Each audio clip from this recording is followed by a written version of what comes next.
18 470 véhicules blindés de combat et 956 chars. Selon l'état-major des forces armées ukrainiennes, c'est le nombre de victimes militaires russes entre le 24 février 2022 et le 31 octobre 2024. Les pertes restent énormes, même si l'on se base sur les chiffres d'Oryx qui ne prennent en compte que les équipements détruits pour lesquels il existe des preuves photographiques ou vidéo.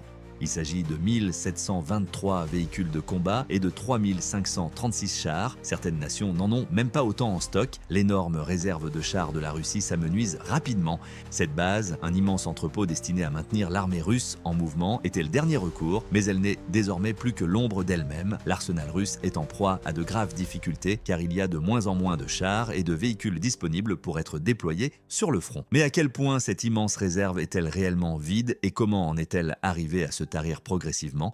Pour le savoir, continuez à regarder. Tout d'abord, nous devons examiner la position de la base au sein de la structure de stockage militaire de la Russie afin de comprendre pourquoi son vidage est un événement si important. Allons donc droit au but. La Russie gère 28 installations de stockage et de réparation importantes, dont 24 sont situées dans les zones militaires centrales et orientales, selon le think tank français, l'Institut Action Résilience. La majeure partie des ressources militaires du pays y est concentrée. 9 de ces bases sont exclusivement dédiées au stockage de chars et de véhicules blindés. Il s'agit toutefois de bien plus que de simples entrepôts.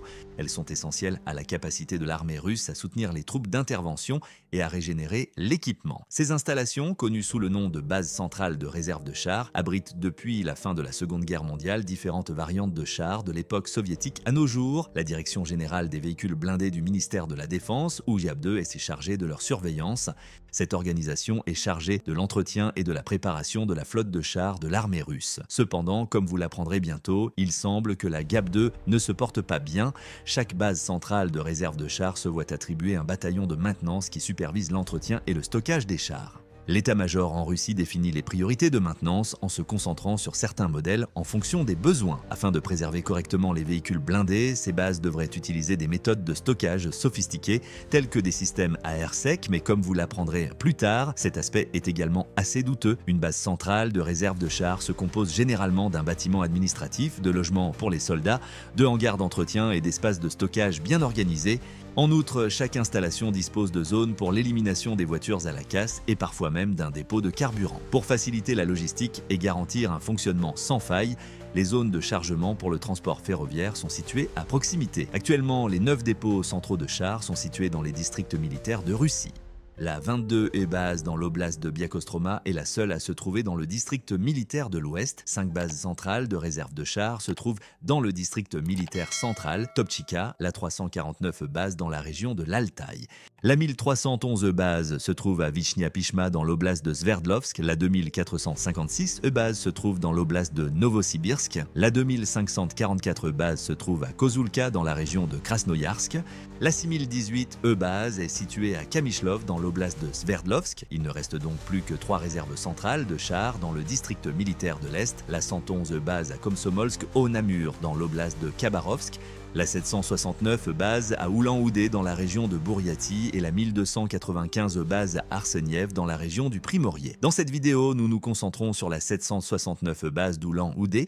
Toutefois, étant donné qu'une partie considérable de nos connaissances sur ces bases repose sur les efforts remarquables des détectives des médias sociaux, nous allons commencer par les présenter. En premier lieu, la chaîne YouTube Covert Cabal, qui s'est spécialisée dans les analyses militaires objectives. Leur remarquable modèle 3D de la 769 base offre une vue incomparable et détaillée du complexe et capture même les plus petits éléments, y compris les mâts d'éclairage.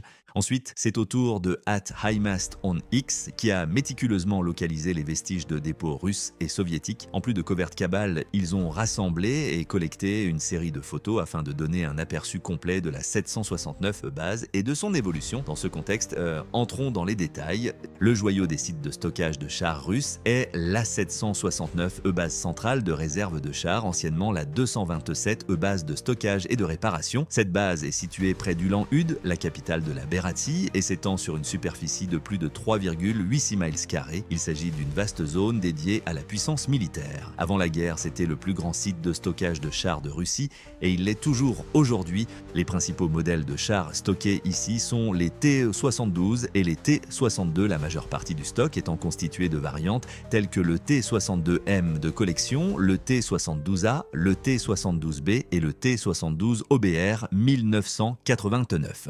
Nous savons que la base est divisée en 3 sections, avec une section centrale pour la logistique et l'approvisionnement et des sections séparées pour le stockage des véhicules au nord et au sud, comme le montre le modèle 3D de Covert Cabal. Il est intéressant de noter qu'il n'est pas possible de passer facilement d'une section à l'autre.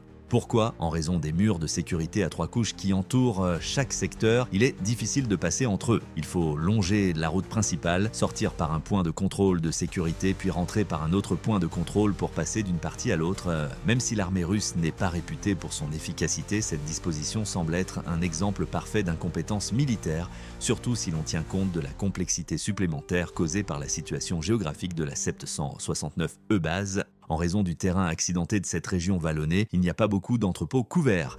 Comme il y a peu d'ateliers de réparation et peu d'abris couverts sur le terrain, la plupart des véhicules de cette base sont par conséquent garés à l'extérieur. Remontons le temps et jetons un bref coup d'œil sur le passé de la base. Cette histoire de changement et de déclin montrera comment cette installation autrefois fière a pu se dégrader à ce point. L'histoire de la 769 Central Tank Reserve Base commence dans les années 1960, peu après la rupture entre l'Union soviétique et la Chine en 1964.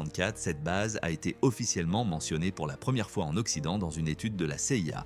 Pendant cette période de tension et de réarmement militaire, l'Union soviétique a déplacé une force militaire considérable vers l'Est en réaction aux dangers supposés de la Chine. Bien qu'il ne reste aujourd'hui presque plus aucun des bâtiments d'origine, le rapport de la CIA décrivait un immense complexe avec d'immenses casernes. Au début des années 2000, la base était dans un état plutôt désorganisé. Les voitures là les mieux entretenues étaient dégarées dans la partie nord, tandis que les véhicules de réserve étaient donc rangés dans la partie sud. Il semble que le sud ait été laissé à la poussière, tandis que le nord a été désigné comme zone VIP. Il est intéressant de noter que la partie nord la plus haute était complètement isolée, alors qu'à ce moment-là, rien n'y était entreposé. Imaginez une zone entière qui n'est destinée à rien. Cette particularité reflète parfaitement la situation globale de l'armée russe à cette époque, où des unités entières existaient sans fonction ni but. Puis vint 2008, une année décisive pour l'armée russe, puisque c'est cette année-là que la réforme Serzhikov a été mise en œuvre. Il s'agissait d'une restructuration complète et pas seulement de quelques ajustements mineurs. D'ici 2012, l'armée russe prévoyait de réduire ses effectifs à 1 million de soldats, ce qui impliquait également une diminution du nombre de commandants et de centres de formation de 65 à seulement 10. Les sites et les unités militaires russes ont fait l'objet d'une consolidation similaire. Avant les réformes, les forces terrestres russes comprenaient 2 bases militaires en Arménie et au Tadjikistan, ainsi que 24 divisions, dont 3 divisions blindées, 16 divisions de fusiliers motorisés et 5 divisions d'artillerie mitrailleuse. Seules 5 des divisions de fusiliers motorisés étaient pleinement opérationnelles et seuls 13% environ des unités de l'armée étaient considérées comme étant en état de combattre en permanence, ce qui rendait cette structure hypertrophiée et essentiellement inefficace. 23 des 24 divisions ont été dissoutes, fusionnées et transformées en une structure composée de 35 divisions de fusiliers motorisés et de 4 divisions blindées lorsque les réformes ont été achevées. Le résultat, l'armée de terre russe ne comptait plus que 172 unités et formations contre un 890 auparavant. En réduisant drastiquement le nombre de bases et en créant une armée plus flexible pouvant être déployée rapidement, cette restructuration visait à mettre les forces armées dans un état de préparation permanente. Cette restructuration a également concerné la 769 base. En raison du manque de personnel pour faire fonctionner les chars de l'époque soviétique, la base s'est pratiquement transformée en décharge de véhicules. Cette base a été envahie par les chars jusqu'en 2011 en raison d'une véritable vague d'accumulation de chars dans les années qui ont suivi les réformes.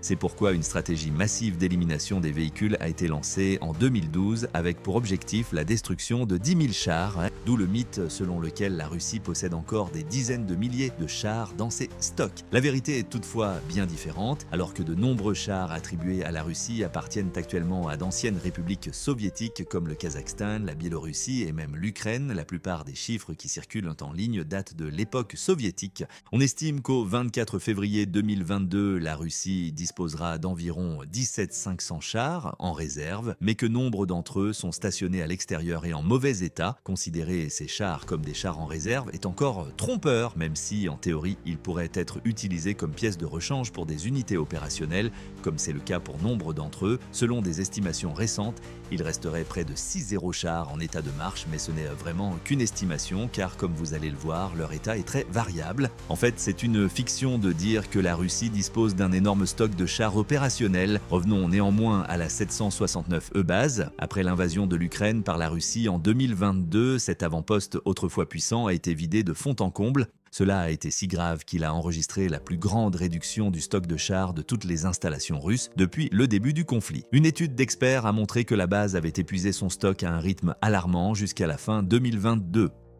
Selon les estimations, seuls 192 chars prêts au combat se trouvaient sur la base, tandis que les 152 restants étaient mis au rebut à l'extérieur. 64 chars devaient être mis à la ferraille, 519 autres se trouvaient dans le stock. Au total, il y a 375 chars. Cover Cabal a toutefois dressé un tableau encore plus sombre de l'inventaire de l'installation. Ils ont affirmé que le site ne disposait plus que de 857 chars. La situation semblait s'aggraver à l'approche de 2023, de 857 chars à la fin de l'année 2022 à un peu moins de 630 en avril 2023. Un rapide coup d'œil aux images satellites a confirmé cette forte baisse. Un petit nombre d'entre eux étaient des T-62, tandis que la majorité étaient des variantes de T-72. Par rapport aux chiffres d'avant-guerre, cela correspond à une baisse étonnante de 70% de l'effectif. Le retrait rapide de tant de chars et de véhicules blindés du plus grand complexe de stockage de chars de la Russie de l'époque soviétique était absolument stupéfiant à cette époque. Qu'est-ce qui est le plus grave? Les pertes continuaient tout simplement à s'accumuler. Cela nous amène aux récentes découvertes de HIMARS et de Covert Cabal, fin septembre 2024, dont les résultats montrent clairement que la 769 E-Base est pratiquement abandonnée. Covert Cabal a montré dans une vidéo publiée le 28 septembre 2024 que le stock de carburant de la 769 E-Base diminue rapidement. Entre septembre 2023 et mai 2024, la base a déjà perdu 48 chars, soit une moyenne de moins de 7 chars par mois. Mais en seulement 4 mois, de mai à septembre 2024, la base a perdu un nombre incroyable de 79 chars, ce qui correspond à une moyenne effrayante de plus de 20 chars par mois. Cela indique que le taux de perte a triplé. Comme l'entretien et la logistique des chars seraient paralysés par le froid, il y a maintenant eu de fortes présomptions que l'hiver en soit la cause. Cette hypothèse est toutefois remise en question par les statistiques de l'été précédent. Comme vous pouvez le voir, entre avril et septembre 2023, il y avait en effet 48 chars de plus sur la base. Tout le monde a été stupéfait par le changement brutal de dynamique au moment de cette augmentation surprenante. Cela a également soulevé d'autres questions sur les causes de l'augmentation actuelle des pertes. L'une des hypothèses émises était qu'une nouvelle mutualisation des équipements était en cours. Cette hypothèse était partiellement étayée par des photos satellites récentes montrant une activité frénétique sur la base, y compris le chargement de chars sur des trains pour le transport. La Russie semblait rassembler ses chars sur une base plus grande, plus à l'ouest.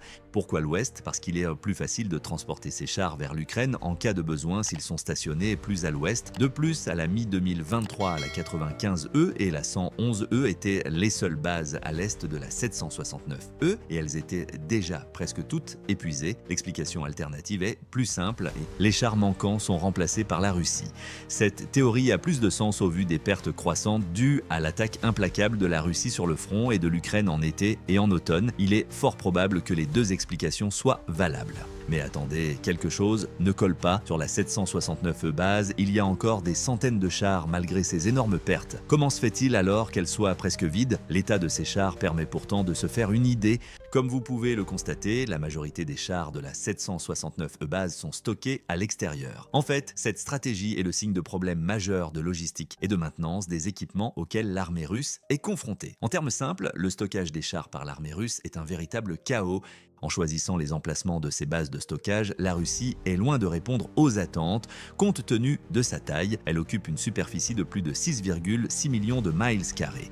Ses ressources essentielles ont été exposées aux intempéries. Le résultat, sa flotte, qui n'est plus qu'un amas de ferraille, rouille et aurait pu être opérationnelle. Cela ne devrait pas surprendre, car stocker des véhicules militaires à l'extérieur dans un pays où les précipitations saisonnières sont élevées est la garantie d'une catastrophe. Ces chars ont été exposés aux éléments rudes, pluie, neige et vent pendant des années. Il est peu probable que beaucoup d'entre eux retournent un jour au front, étant donné leur état de délabrement. Considérons en revanche la base aérienne Davis Monthan en Arizona, bien que les États-Unis aient le luxe de stocker leur équipement dans des zones arides et désertiques. La Russie est obligée de se contenter de parcs à ferraille en dehors du pays comme lieu de stockage. Si la moitié des chars rouillent, même les endroits où les précipitations annuelles sont relativement faibles, comme Oulan-Oudé, ne sont pas les plus appropriés pour un stockage à long terme. C'est pourquoi les Russes ont même eu recours à certaines méthodes douteuses, comme le pompage d'air dans les tubes de canon des chars à l'aide de tuyaux fixés à ceux-ci. Il s'agit d'une solution d'urgence à un problème bien plus important, même si elle permet de réduire l'humidité dans une certaine mesure. De nombreux chars stockés sur la 769 base ont été démontés en pièces détachées, ce qui ne fait qu'aggraver la situation. Ce schéma montre la dépendance apparemment désespérée de Moscou à l'égard de l'utilisation de chars obsolètes et défectueux, ce qui est un reflet désenchanté des énormes pertes de matériel qu'ils ont subies pendant la guerre. Dans les zones de recyclage, il reste des chars qui n'ont en fait aucune valeur car il leur manque des tourelles. Ils occupent cependant toujours un espace de stockage précieux et augmentent le nombre de chars comptés sur la base. Les chars restants sur ce site ne constituent cependant pas une force de combat, mais plutôt un ensemble d'enveloppes métalliques rouillées. L'état de plus de la moitié des chars restants est si mauvais qu'ils ressemblent à des artefacts d'une époque révolue, laissés là pour prendre la poussière. Les images montrent à quel point ces chars sont entassés, rendant leur entretien impossible. L'armée russe joue clairement un jeu dangereux avec son équipement obsolète, un jeu qui a contribué à faire de la 769 base pratiquement un cimetière de chars. Cette base n'est pas seulement une ville fantôme pour les chars, elle sert également d'aire de repos pour de nombreux autres véhicules de combat prêts à raconter leurs propres histoires de négligence. Si vous regardez le nombre de véhicules de combat conservés à la 769 base, vous aurez peut-être une image différente. Après tout, le nombre de ces véhicules, en particulier les modèles BMP, est resté constant à 509 au cours des 4 derniers mois. Bien sûr, cela représente encore une baisse considérable, environ 45% par rapport au nombre de 919 avant la guerre. Soyons honnêtes, les chars sont en meilleur état que les autres BMP. Comme pour les chars, les tourelles semblent manquer à beaucoup d'entre eux, mais il est difficile de se faire une idée complète sur la base des images satellites. D'autres présentent des signes évidents de négligence, comme les portières supérieures des passagers qui ont été laissées ouvertes pour permettre aux intempéries de s'infiltrer. Au lieu d'être prêts à l'emploi, ces véhicules semblent être laissés au pâturage. En y regardant de plus près, on peut constater qu'entre 25 et 50% de ces véhicules présentent des défauts évidents. Les photos aériennes ne font que le montrer. Selon Cover Cabal, il ne reste que 160 BMP qui pourraient éventuellement être remis en service sans travaux d'entretien majeurs. La réparation de ces véhicules coûterait probablement plus cher que ce qu'ils valent dans leur état actuel. Il est intéressant de noter que les images satellites ont été mises à jour peu après la vidéo de Cover Cabal du 28 septembre et montrent un léger changement dans le nombre de véhicules de combat. Il n'est pas clair d'où proviennent les 19 BMP qui ont été soudainement ajoutés à la base. Le problème est que le nombre de BMP ajoutés à la base ou laissés sur place ne fait en fait aucune différence. Pourquoi? Principalement parce qu'ils sont basés sur le type BMP, un vieux de presque 60 ans. Vous avez bien entendu 60, même si la mobilité et la puissance de feu du BMP A1 ont été louées, elles font désormais pâle figure en comparaison avec les véhicules de combat blindés modernes. Sa pauvre mitrailleuse de 7,62 mm et son canon à âme lisse de 73 mm ne suffisent non pas bien mis à rivaliser avec les armes ultramodernes des véhicules blindés de combat d'infanterie moderne. Il y a d'autres problèmes avec la conception du BMP, la seule protection offerte par la coque est contre les éclats et les tirs d'armes légères. Dans un monde où les munitions perforantes sont monnaie courante, l'insuffisance du blindage laisse les troupes sans défense face aux dangers militaires actuels. Il s'agit d'une tactique dépassée qui ne vous mènera nulle part, comme si vous alliez à une fusillade avec un couteau. Autrefois une force, sa mobilité s'est également détériorée. Le moteur diesel du BMP-1 ne développe que 300 chevaux, ce qui aurait été suffisant il y a des décennies, mais totalement insuffisant dans la situation de combat actuelle. C'est un véhicule construit pour une époque révolue et cela se voit. Les autres chars de la 769 E-Base ne sont pas différents. La plupart d'entre eux sont des T-62 qui sont devenus des T-63 en 2024. Oui, ces chars sont fondamentalement obsolètes. Avec son châssis de 41 tonnes et son équipage de 4 personnes, le T-62 a peut-être été un engin respectable dans le passé, mais plus maintenant. Mais c'est tout ce qu'il reste à la Russie après que son stock de nouveaux chars a été fortement réduit après 32 mois de violents combats en Ukraine. Bien qu'au début du conflit, l'armée russe disposait d'environ 2100 T-72, 500 T-80 et 400 T-90, ce nombre a drastiquement diminué. Comme iMaster l'avait prédit, le T-62 est actuellement en train de devenir l'un des principaux types de chars dans toute l'armée russe, et pas seulement dans la 769. Comme le nombre de T-80 diminue progressivement, il a conclu dans un article publié sur X en juillet 2024 que la Russie dépendrait probablement davantage des T-62 et des T-90 même. Mais qu'est-ce que cela signifie pour l'armée russe? Le T-62, quant à lui, est doté d'un chargeur humain, d'une arme principale de 115 mm et d'un blindage plus fin. Ces chars sont légèrement dépassés par les T-64 ukrainiens plus avancés car ils ne disposent pas de la technologie de guerre la plus moderne et sont vulnérables aux missiles, à l'artillerie, aux drones et aux mines.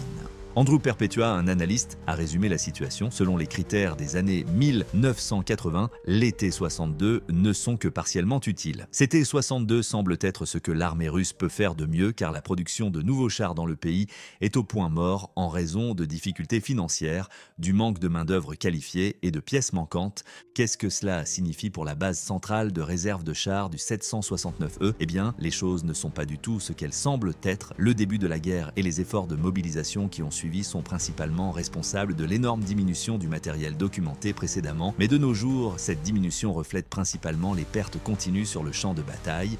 Oui, la base dispose encore d'environ 55% de ses BMP et 65% de ses chars d'avant-guerre. Ces chiffres ne reflètent toutefois pas la pleine force opérationnelle. Ils diminuent drastiquement si l'on tient compte de l'état réel de ces véhicules. Selon Cover Cabal, moins de la moitié des chars et moins de 30 BMP sont en état de fonctionnement, une situation bien triste. La 769 E-Base est essentiellement devenue un dépotoir d'équipements défectueux et d'artefacts corrodés. La situation semble s'aggraver de jour en jour et la probabilité que les choses s'améliorent diminue. L'armée russe continue toutefois d'utiliser ces versions obsolètes, ce qui soulève la question de leur efficacité à long terme. Qu'en pensez-vous cependant? Y a-t-il quelque chose que la Russie puisse faire pour reconstituer ses réserves qui s'amenuisent? Ou la 769 E-Base finira-t-elle par manquer de carburant? Nous aimerions vous poser une autre question pour voir si vous pensez que ce dernier scénario est plus probable. Compte tenu du taux d'usure actuel, quand cela se produira-t-il? Indiquez vos suppositions dans l'espace réservé aux commentaires ci-dessous.